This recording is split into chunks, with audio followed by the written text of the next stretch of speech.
Bom dia, muito obrigado pela mais do que generosa apresentação, o que cria um nível de expectativa, de facto, no pressure, não é? Bem, é uma honra estar aqui nesta sessão. A minha mãe tirou o curso de gestão de empresas, os meus pais eram divorciados, eu ia pequenino com ela para as aulas no ISCTE, porque ela não tinha onde me deixar, e desde essa altura ganhei um carinho especial pela área. Tanto que, quando eu tive que escolher a área no nono ano, a minha mãe diz-me: tens que ir para a gestão de empresas, tens que ir para a gestão de empresas. O meu ato de rebeldia depois foi para ir para a economia e não gestão. Mas pronto, de uma maneira ou outra, estou aqui hoje com vocês, é um orgulho muito grande e as palavras que foram ditas deixam-me especialmente sensibilizado. O tópico da sessão e aquilo que motiva a sessão, a ideia de onde está Portugal e para onde é que vamos, ou pelo menos para onde é que devíamos ir.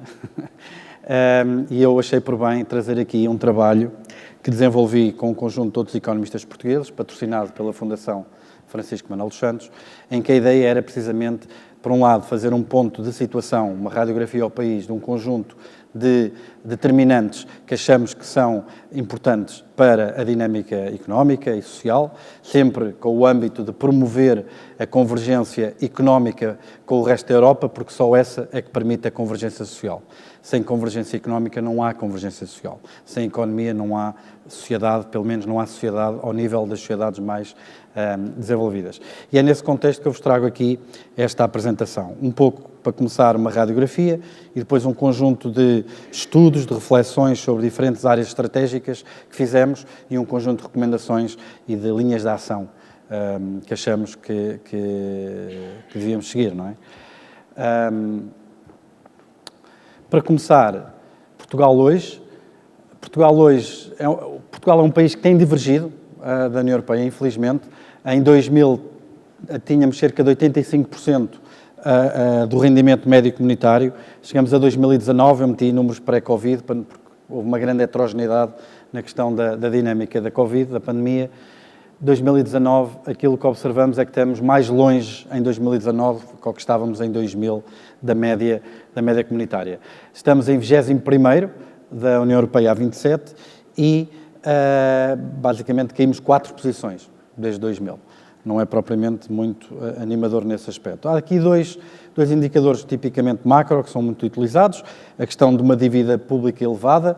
A própria pandemia levou, de facto, a que a dívida se tornasse ainda maior.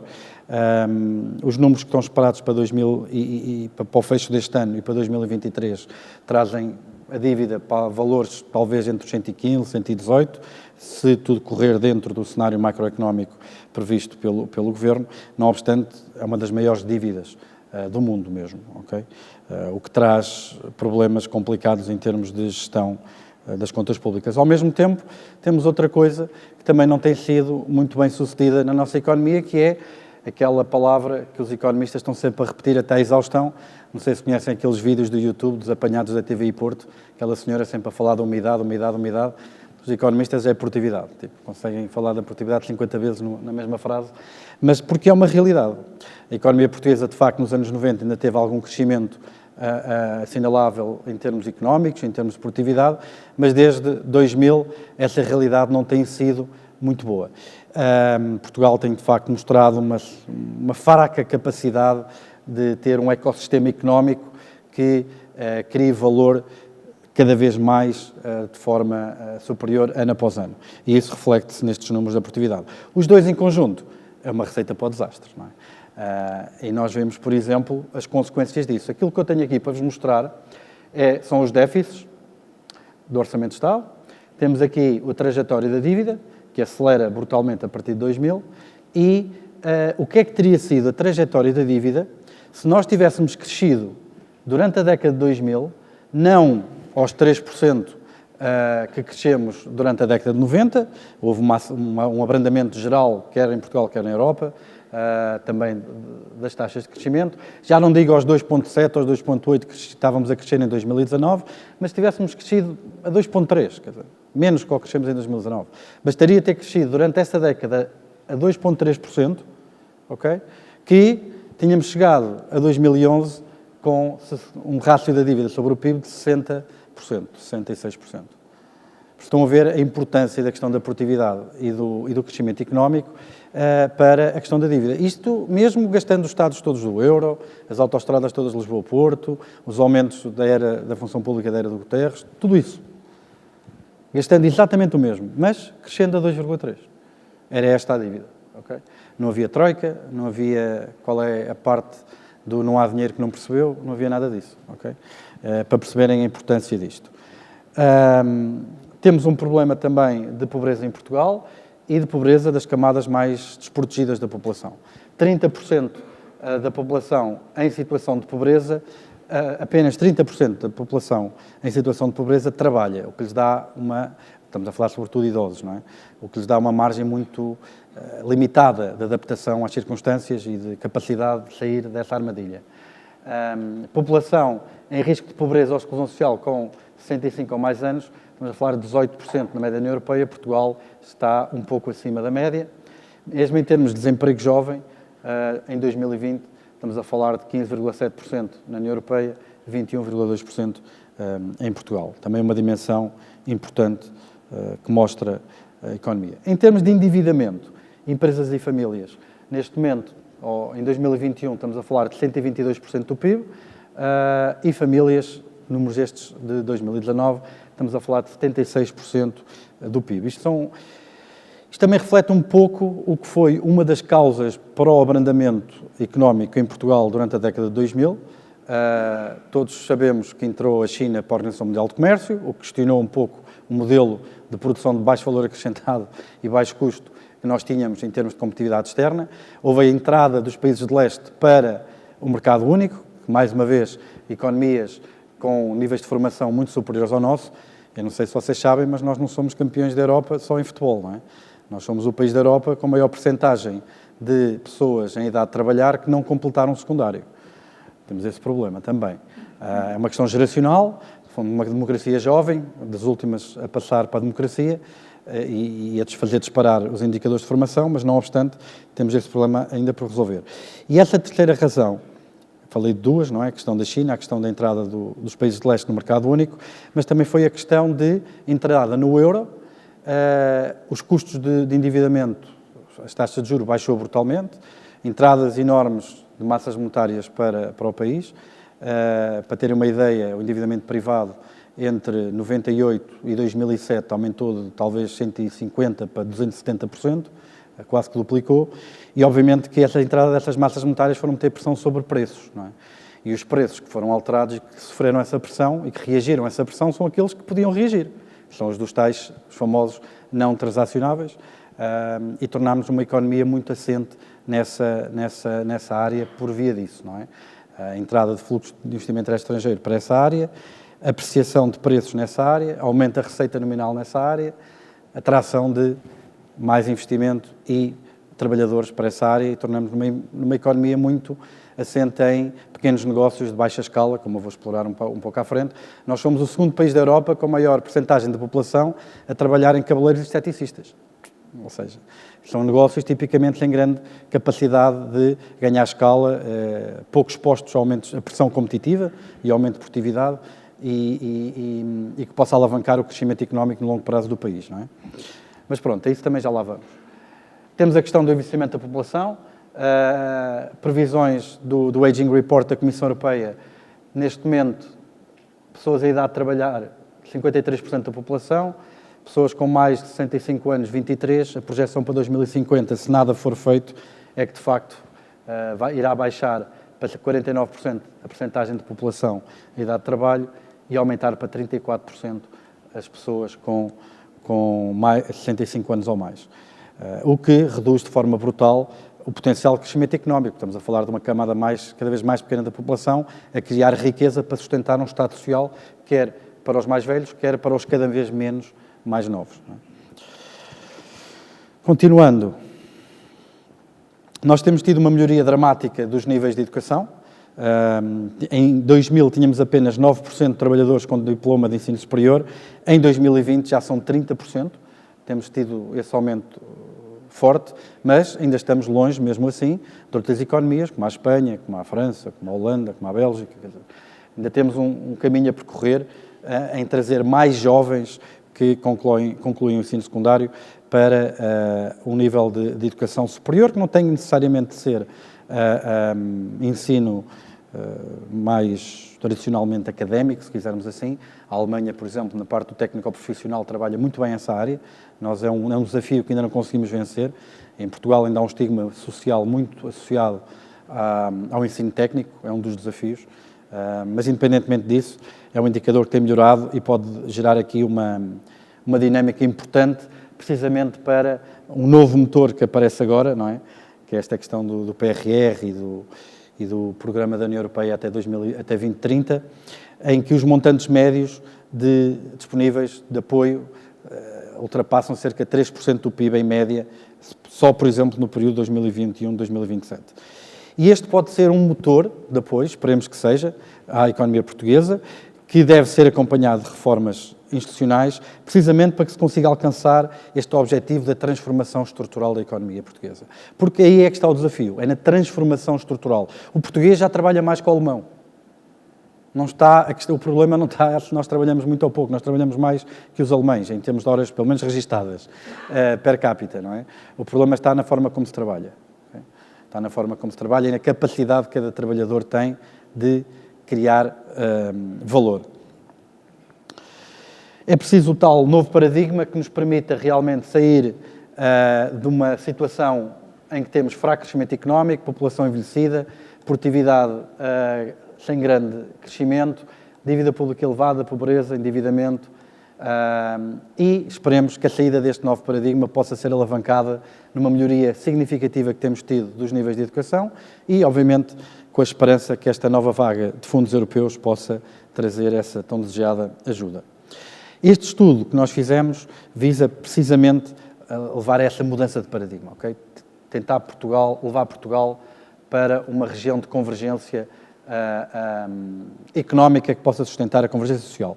E fizemos isto em 7 áreas de estudo: sistema científico e tecnológico, qualificações de mercado de trabalho, território e infraestruturas, estratégia nacional para o mar, PMEs inovadoras, ambiente económico e investimento direto estrangeiro e cadeias globais de valor. Pensem nisto não como uma alternativa ao PRR, mas como uma espécie de plano estratégico para a economia, produzida por vários académicos portugueses em Portugal e portugueses também no estrangeiro e alguns que convidámos também professores de outros mercados, como dos Estados Unidos, etc. Eu, obviamente, em meia hora não tenho... É impossível estar a cobrir tudo em detalhe, não é? Agruparei estas propostas e estas análises em 3 grupos: tecnologia, talentos e infraestruturas, produtividade e PMEs, investimento direto estrangeiro e cadeias globais de valor. Okay? Primeiro, parte da tecnologia, talento e infraestruturas. Dentro desta área é bom ver que, por mais que, quer dizer, isto não sei se é politicamente correto ou não, mas os diplomados, em termos estatísticos, pelo menos, não trazem todos as mesmas perspectivas de crescimento. Não é? Há áreas em que uma maior incidência de pessoas diplomadas dessas áreas tende a estar associada a um crescimento económico mais forte. São elas a STEM e, curiosamente, gestão. Por isso, e o que nós temos tido é realmente uma oferta de vagas estável nos últimos 10 anos, de vagas de diplomados em Ciência, Tecnologia, Engenharia e Matemática, que nos dá alguma esperança que, de facto, possa promover esta nova mudança de paradigma. Obviamente que o grande problema aqui é a retenção, não é? Retenção de talento. Em termos de posicionamento nos rankings internacionais do nosso sistema científico e tecnológico, universidades portuguesas estão muito mal classificadas, em geral. Às vezes temos alguns nichos de algumas áreas muito específicas e concretas em que, de facto, estamos na fronteira, mas, em geral, áreas científicas de uma forma abrangente, não temos nenhuma área científica, talvez arquitetura, em que Portugal seja uma potência mundial. E é fundamental aumentar o nível dessas universidades. Eu sou universitário português, por isso sou insuspeito, creio, para poder reclamar um pouco nisso. Mas também, lá está, quer dizer, sem ovos não se fazem omeletes, não é? Para terem uma ideia, o financiamento público do Imperial College, apenas, de uma universidade, Imperial College, é igual a todo o financiamento do ensino superior português. É esta a ordem de magnitude que nós estamos a falar. O financiamento por aluno do sistema de ensino superior em Inglaterra é 16 a 30 vezes maior. Okay? Isto é uma realidade, não é? Em termos de conectividade internacional, Portugal tem uma posição estratégica, aqui ainda por cima agora com a crise energética, essa posição estratégica ainda estará mais bem posicionada para de facto fazer a diferença, mas depois temos, em muitos casos, uma incapacidade grande de poder beneficiar dessa posição estratégica, como por exemplo no desempenho das alfândegas e algumas infraestruturas que nos põe no índice de desempenho logístico do Banco Mundial na cauda, não digo na cauda, mas numa parte não muito favorável desta escala. Em termos de ligação à internet e das Next Generation Access Networks, Portugal foi pioneiro na adoção das redes de próxima geração, mas a taxa de crescimento estagnou desde 2013. Portugal continua abaixo da média da União Europeia. Em termos de banda larga, o preço médio é 13% superior à média comunitária, temos aqui um problema, e banda larga móvel 24% superior. Okay? Se nós pensarmos nos negócios da próxima geração, tudo o que seja alavancado em tecnologias, web, etc., vemos que isto também pode ser um problema para a nossa afirmação. Linhas de ação, não é? Porque isto, diagnosticar o problema é uma coisa, não é? Depois produzir linhas de recomendação. Introduzir competências digitais de programação desde o primeiro ciclo.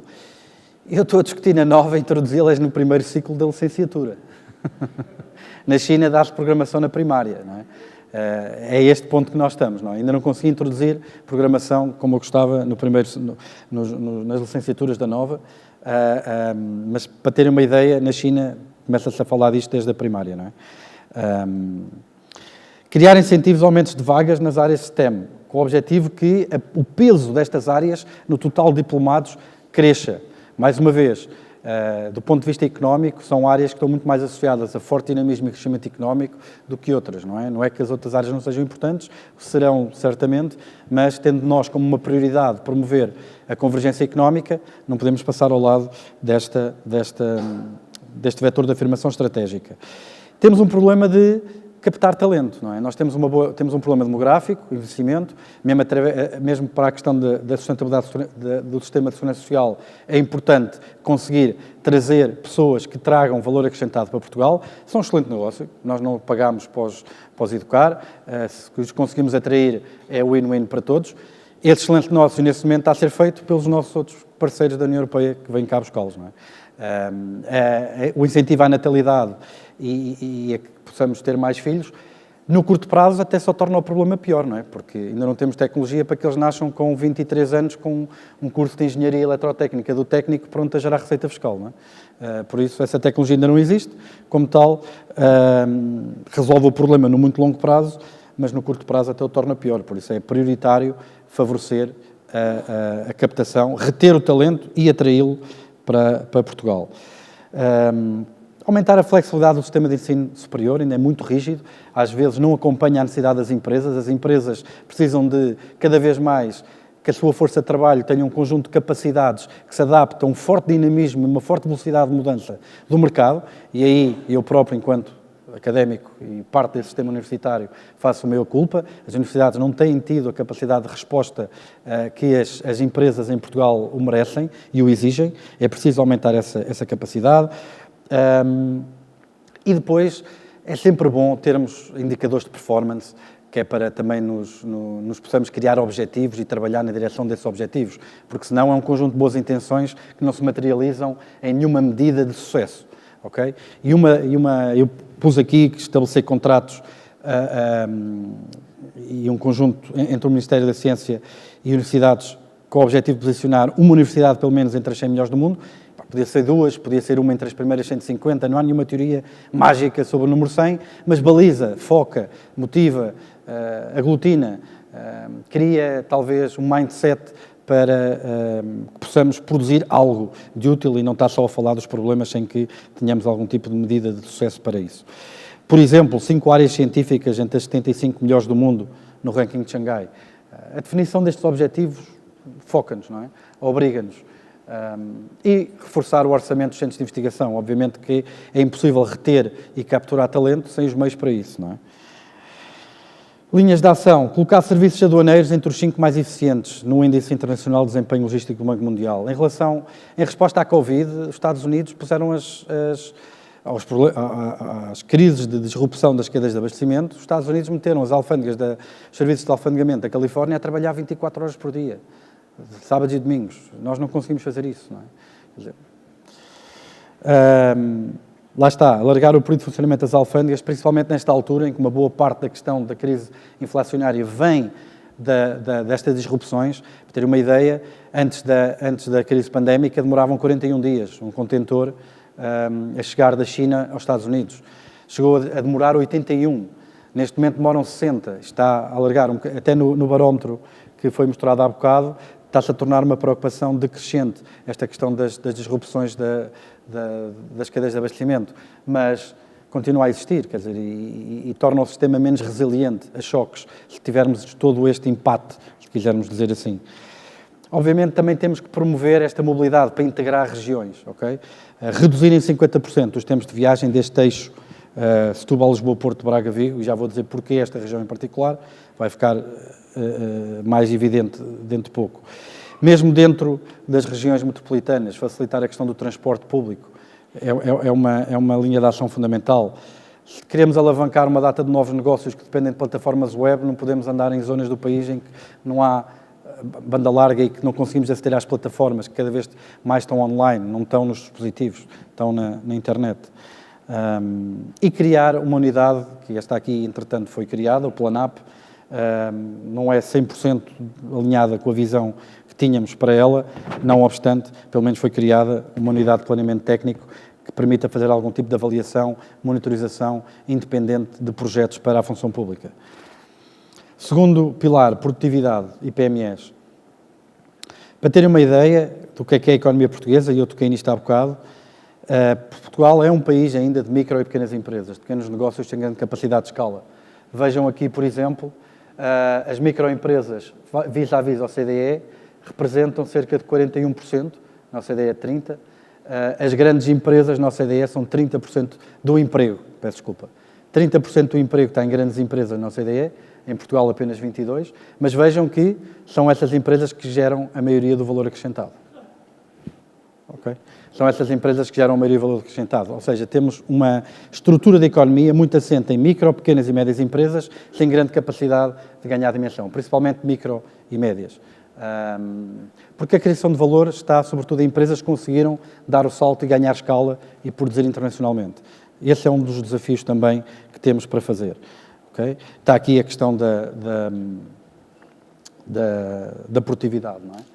A dimensão das empresas impacta a produtividade, capacidade exportadora e investimento em investigação e desenvolvimento. 65% das exportações são feitas pelas grandes empresas. Porquê as exportações? Porquê esta obsessão pela exportação? Eu não sei se vocês têm gatos. Eu tenho gatos. Os meus gatos são gordinhos e anafados, porque a minha mulher está lá sempre a dar-lhes comida, anda cá bicho, não é?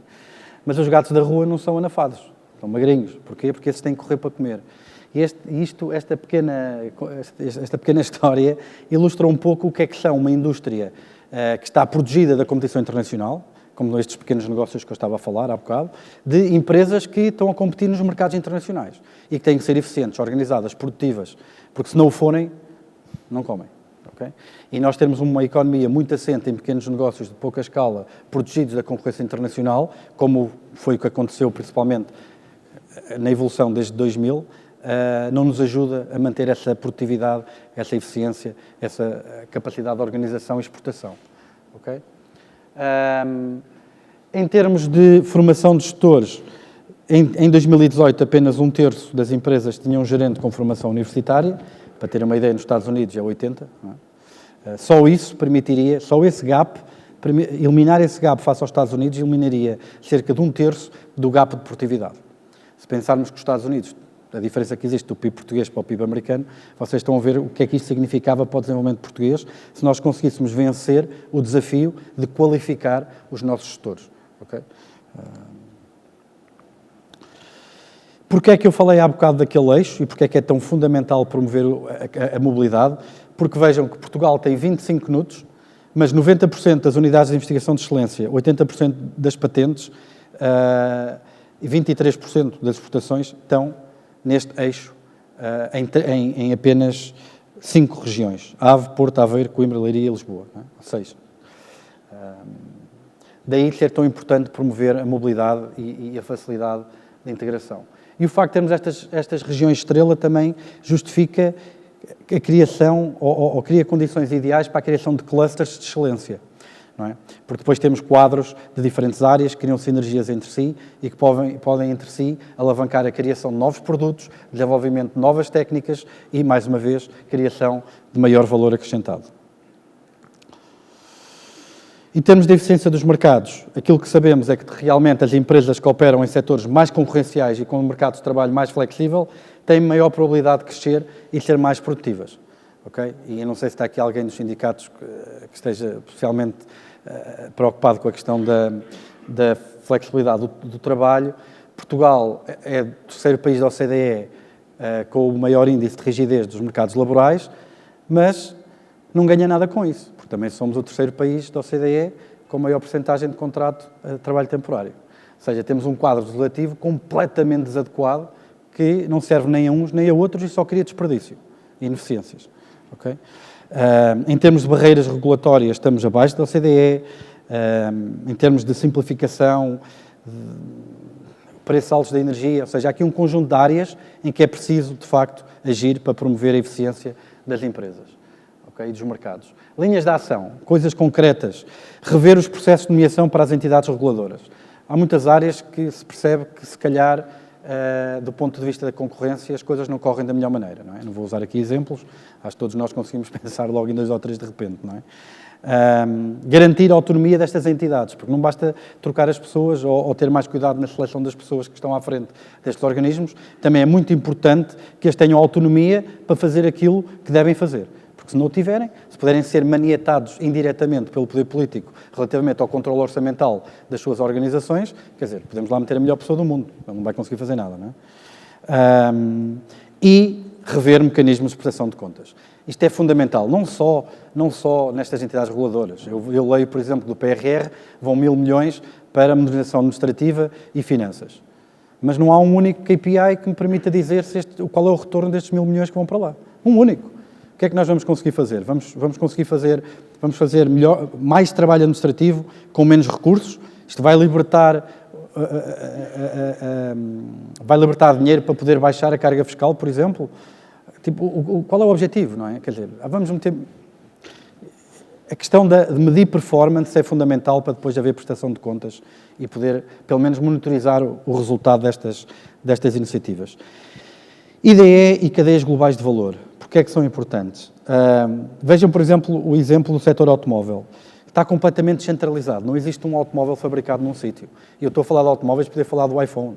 Passa a publicidade, não é? O iPhone é feito com peças de 30 países diferentes, assemblado em Taiwan, mas com componentes que foram fabricados em 30 países diferentes. E cada um desses componentes foi provavelmente fabricado em mais não sei quantos países, não é? E se pensarmos, provavelmente o iPhone, em algum momento no tempo, alguma peça teve em algum país do mundo. Elas representam mais de 50% do comércio mundial. E o que é que elas são para Portugal? Elas são grandes plataformas de distribuição de tecnologia para nós. Okay? Nós podemos não ter a dimensão para criar uma BMW ou uma Mercedes ou uma coisa assim, mas conseguimos criar empresas que, se conseguirem entrar nestas cadeias de criação de valor, aquilo que elas vão fazer é ter um mercado a seus pés. Nós temos casos de empresas, eu vou-vos mostrar aqui dois casos de sucesso, de empresas que exportam tecnologia para todo o mundo. Porquê? Porque estão dentro do software, por exemplo, dos carros da BMW. Okay? Este é um desafio que pode surtir efeito e para o qual temos tido alguns exemplos, como estes dois, a parceria entre a BMW e a Critical Software, ou a parceria entre a Bosch e a Universidade do Minho, que são parcerias que precisamente conseguiram, trabalhando conjuntamente com entidades locais, criar um conjunto de produtos que depois vão integrar os produtos que estas grandes cadeias conseguem entregar ao mercado e distribuímos para todo o mundo. Ganhamos a tal escala, aquela tal escala mundial que desejamos para conseguir criar mais valor. Atração de investimento direto estrangeiro. Portugal está dentro de um grupo de países com maior peso de estoque de investimento direto estrangeiro no PIB. E a área das ciências, tecnologia, engenharia, matemática, é uma área fundamental para a captação desse investimento direto estrangeiro. Nesse sentido, tudo o que sejam políticas que possam potenciar estas ações são bem-vindas. Mais uma vez, linhas de ação, coisas concretas. Este caso, por exemplo, da Bosch com a Universidade do Minho, é um caso que existe, porque também foi apoiado de forma positiva pelas entidades públicas que estavam ou que poderiam afetar e ter responsabilidades no sucesso da criação dessa parceria. É importante que na orgânica e na governação destas entidades gestoras de fundos europeus estejam pessoas do território, não sejam pessoas só de Lisboa. Eu nasci em Cascais, estou à vontade para dizer isso, que estudei no Liceu de Oeiras, isto não é uma questão de bairrismo, mas importa conhecer a realidade e às vezes em Lisboa estamos um pouco distraídos da realidade do resto do país e é importante que as pessoas destas entidades gestoras sejam representativas do território para de facto perceberem, porque conhecem os seus territórios, conhecem as suas vantagens comparativas e podem dessa forma provavelmente produzir atração de investimento direto estrangeiro que de facto alavanque nessas vantagens comparativas específicas de diferentes partes do território, a sua criação de valor. E depois uma que é óbvio, quer dizer, nós em 2000, em termos de carga fiscal sobre as empresas, Portugal tinha uma posição que não era especialmente competitiva, mas não era especialmente gravosa. Desde 2000, aquilo que observámos foi uma desvalorização fiscal da maior parte dos países que Portugal não acompanhou. E se Portugal, no ano 2000, tinha um nível de carga fiscal sobre empresas que era sensivelmente era perto da média, hoje está na cauda, não é? É provavelmente o país menos competitivo do ponto de vista desta fiscalidade. E depois, além disso, o IRC tem uma coisa que, no espírito original da criação da lei e do imposto, não existia, que é a questão da progressividade, não é? Que desincentiva o quê? A criação de escala, que é aquilo que nós precisamos para criar mais valor, porque já vimos onde é que está a criação de valor, não é? Ou seja, também isto seria algo que poderia ser um fator afirmativo de competitividade. A ideia e o desafio é precisamente passar do made in, não é? Da ideia de que nós tínhamos um modelo de exportação em que fazíamos, de uma forma mais instrumental, um conjunto de produtos que eram competitivos nos mercados por baixo valor acrescentado e baixo preço, passarmos deste paradigma, que tem todas estas características indesejáveis, se quisermos assim, para um paradigma em que estamos precisamente no created in, em que aí sim estamos muito mais integrados e alinhados com a estratégia de criação de produtos de elevado valor acrescentado, ou ações, ou participações na cadeia de produção de muito mais valor acrescentado, porque, at the end of the day, essa criação de valor acrescentado que vai sustentar salários mais elevados.